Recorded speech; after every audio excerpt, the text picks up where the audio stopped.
Alright, well hello everybody and welcome back down into the basement garden where we're going to chat a little bit about the future of the channel a little bit more like we did a couple weeks ago, and some upgrades and updates and things along those lines. So yeah, you're going to have to deal with the sound of the running water in the background because that is the aquaponic garden. So we'll start by taking a quick look at the plants and then yeah, get to the chatty chat part of this. So looking at the aquaponics, I'm still dealing with whatever this white salt type stuff is that's forming on the surface of my pellets. Not terribly happy about that, considering I'm not putting any kind of artificial nutrients or anything into here. I don't know, are these like hard water deposits from what's coming out of our taps? Not sure. We've got the currants that I tried to take some cuttings from over here. They're not looking fantastic, you know, I'll be the first to admit that. And I am continuing to lose leaves off the bottom, but I'm not terribly worried about that. That's just kind of nature running its course. I haven't pulled any up yet to see if they are developing roots, but as always, I'm kind of, you know, a little bit hopeful. This one here almost looks like that's some fresh green on the top. Kind of hard to tell, The sage beside it here, not looking great. I think, you know, at its age, it's a couple years old. It is supposed to be just like an annual. Probably time to retire that plant. And the mint is doing what mint does best. It is just growing up and doing its thing. This is like my third or fourth attempt to root some mint cuttings for shocks so she can have them upstairs. And for some reason, you know, for all that mint just wants to invade and take over, so-called, I cannot get these cuttings to root for me to save my soul. It's absolutely ridiculous. So if I get them going in the aquaponics, they die when I put them in the soil, which has always been an issue for me, but whatever. Let's see, beyond the garden here we've got the coffee tree. This thing's been around for a while, suffering loads of neglect and abuse, and yet it still grows on, so that's surprisingly encouraging. Got a tray of neglected spider plants here. Did water them today, but not quite enough. They're still pretty pale. Clearly they need some more water. But when we scan down a little bit, oh, fish tank. They're all huddled in the end there. Tank itself is doing pretty well though. Got some nice algae development going on those features. So I am thinking it might be worth a trip to the city to find out about getting Chinese algae eaters.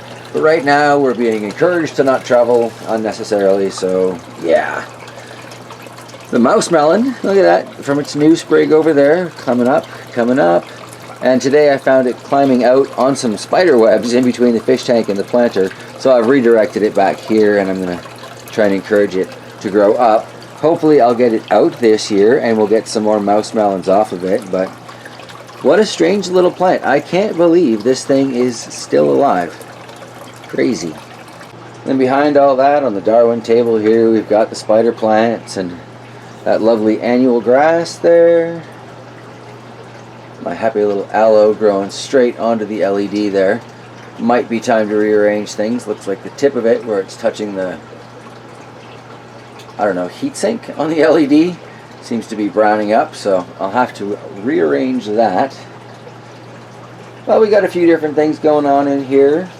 Those potato seedlings kind of vining out. Definitely time for me to do something with them, but I'm not quite sure what I'm going to do, so yeah, I don't know. All I've got is potting soil. I'm not sure how well potatoes would do in potting soil, but I'm thinking maybe I'll put those into one of those cloth planters if I can find another one, grow some potatoes in there. I don't know. We've got those cuttings. I have forgotten the name, but I did write it down, Babette, and it looks exactly right.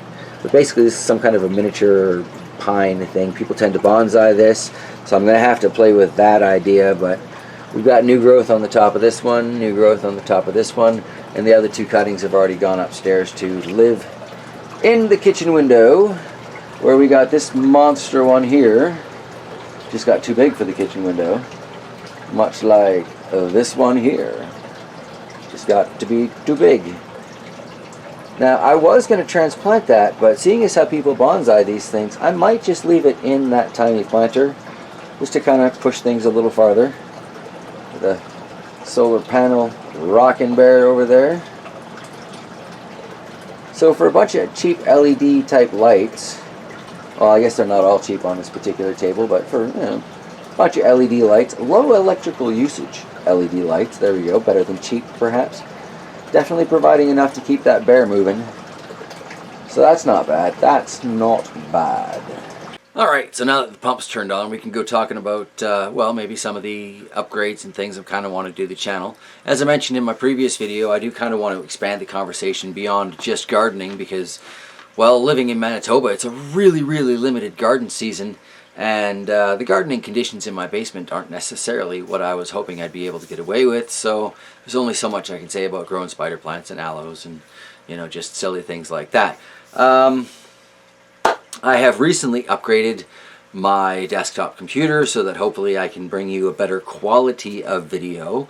Along with that, that meant getting new software, which I have been trying to learn, and it has been a struggle.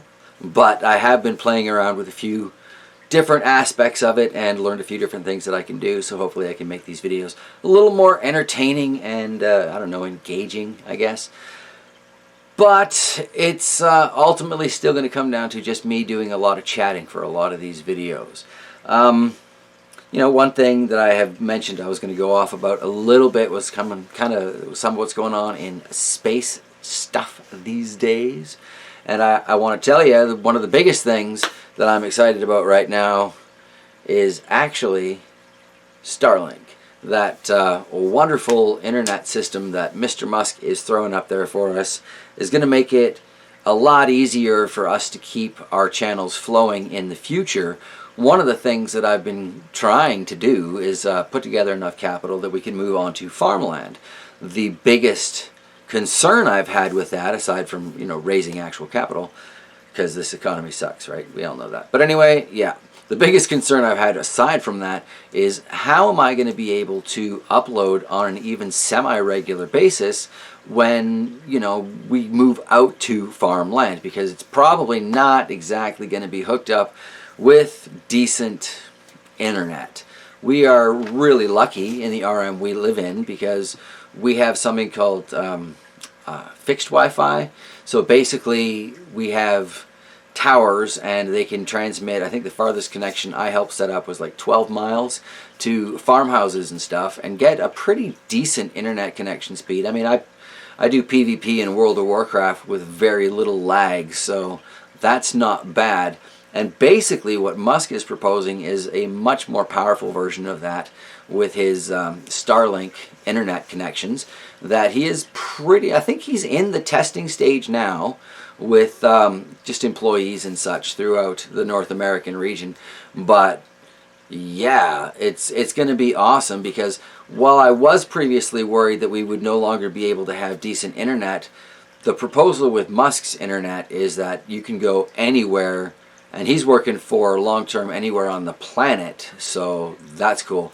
But you can go anywhere, set up his system, which I believe right now is like $500 or whatever for like the receiver for it, and it's $100 a month or whatever for his usage. I pay 80 something right now for my internet, so $100 a month isn't that much of a difference. And the ability to, you know, let's get serious. If we pick up an RV, throw it on the Jeep, go out to the farmland, set that sucker up, and provide power for this thing, we've got internet. It'll direct itself to the nearest satellite, and bam, there you go. We can start uploading from an RV trailer on fresh acreage. So that is hugely cool to me, because it's a lot better than the idea of having someone try and install, you know, wired internet way out wherever, where, let's face it, there probably won't be electricity running. Just gonna be no poles, and it's last time I checked it was like $1,000 a pole, and a pole only goes like 100 yards or whatever to the next pole. So when you're talking about putting up miles of poles to get to your rural house, it is way cheaper just to invest in solar and wind and the battery bank that goes along with it. and not have to worry about the monthly hydro bill and just kind of, you know, make sure you keep your system updated. But yeah, so because those poles aren't going to be up there, we're probably not going to be having those for them to string the internet connection on, and odds are, based on the prices around here, we were going to have to go out of the RM that we currently live in, excuse me, to be able to find affordable property. And as far as I know, we're one of the only municipalities that are setting up this fixed Wi-Fi, whatever it is, type internet. So if more of them get on board, great, but if they don't, it's still pretty good, because there is this new option becoming available. And I just read something the other day about Justin Trudeau is investing billions of dollars in providing rural internet, and I'm thinking to myself, well, that's ridiculous. Why don't you just, you know, be proactive, invest in the SpaceX or the Starlink thing with Musk, make a deal, and, you know, provide maybe cheaper receivers for those rural Canadians, and there you go. You don't have to worry about putting in infrastructure that's going to be outdated by something that's already being built.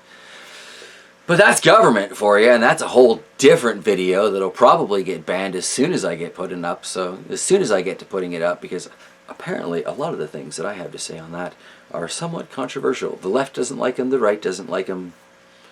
I just can't win. But there's a reason I'm not really diving too heavily into that topic. Anywho, we're off track here.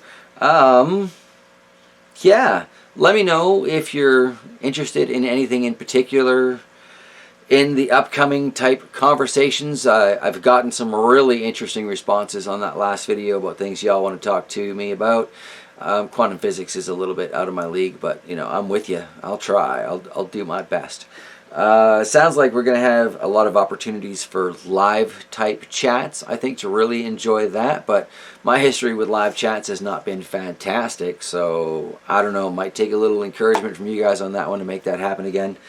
And let's see, yeah, there are just other kind of interesting background branding and channel changes going on. I am working with Shocks, who has been working on making merch for her various things, and she is going to help me design something to, you know, provide merch for you guys on the JT Bear channel and the Bear Family Farms channel, things like that. I don't know, I'm looking for something positive and things like that. We've got a few ideas. We'll just have to see what it comes to.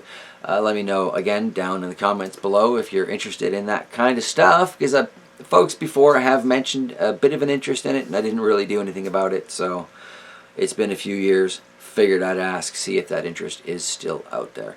Anyway, I feel like I've been rambling for a little bit of while now, and kind of feel like I should wrap this one up, get her posted so y'all know I'm still alive. I ain't been taken out by these current situations, and put your mind at ease. I ain't going to be taken out by any of these things that are coming further down the road neither, because I'm one of them survivalist types, and I'm stubborn. So between those two, I'll probably be okay. Odds are I will keep producing these videos and sending them up for you, but odds are they're going to get a little weird and different as I continue to play with my new video editing software, so bear with me. Let me know if you like any of the changes. Let me know if you even notice any of the changes, and yeah, we'll just kind of take it from there. Much love, everybody. Keep your shit together doing all this, and we will be fine. Alright, take care, and I'll see you next time.